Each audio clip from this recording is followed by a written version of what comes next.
Saat lahir, kita telah diletakkan pada kultur masyarakat tertentu. Melalui keluarga, kita diberikan insight tentang nilai dan kebiasaan yang juga dipengaruhi oleh kultur. Untuk mengenal wajah, tanah, dan kultur yang lain, manusia melakukan perjalanan, berpindah dari satu tempat ke tempat lainnya. Manusia dari satu zaman ke zaman lainnya telah melakukan ekspansi dan eksplorasi geografis. Hal ini pun telah meningkatkan kesadaran dan pengetahuan akan adanya kebudayaan lain.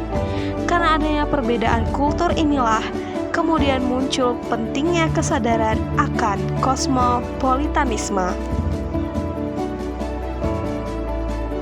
Kosmopolitan berasal dari bahasa Yunani kuno, yaitu kosmopolites atau warga dunia.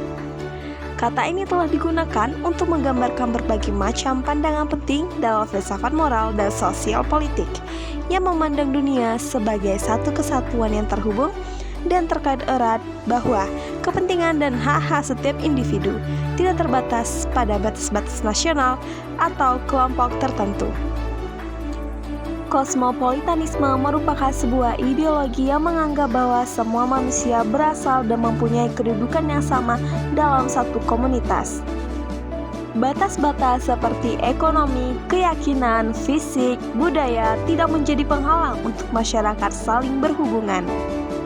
Kosmopolitanisme muncul dari kisah Diogenes de Sinop, yakni seorang filsuf yang juga menyebarkan filsafat sinik atau sinisme.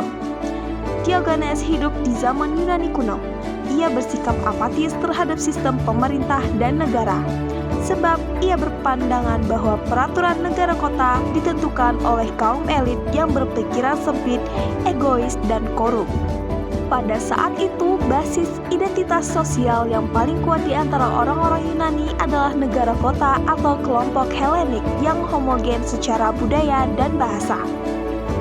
Diogenes lebih mengakui adanya sebuah identitas global, bukan identitas yang dikotak-kotakan berdasarkan suatu negara kota tertentu.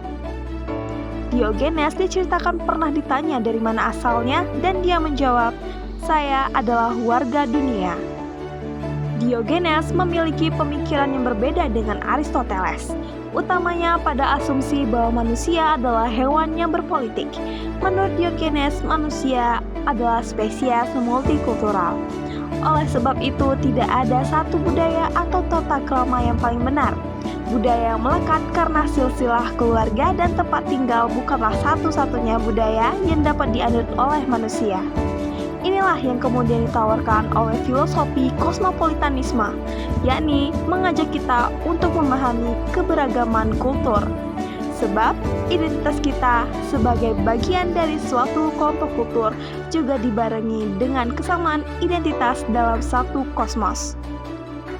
Dalam studi hubungan internasional, kosmopolitanisme menekankan pada pentingnya kerjasama dan pemikiran global dalam memecahkan masalah-masalah internasional seperti perang, bencana alam, dan ketimpangan ekonomi.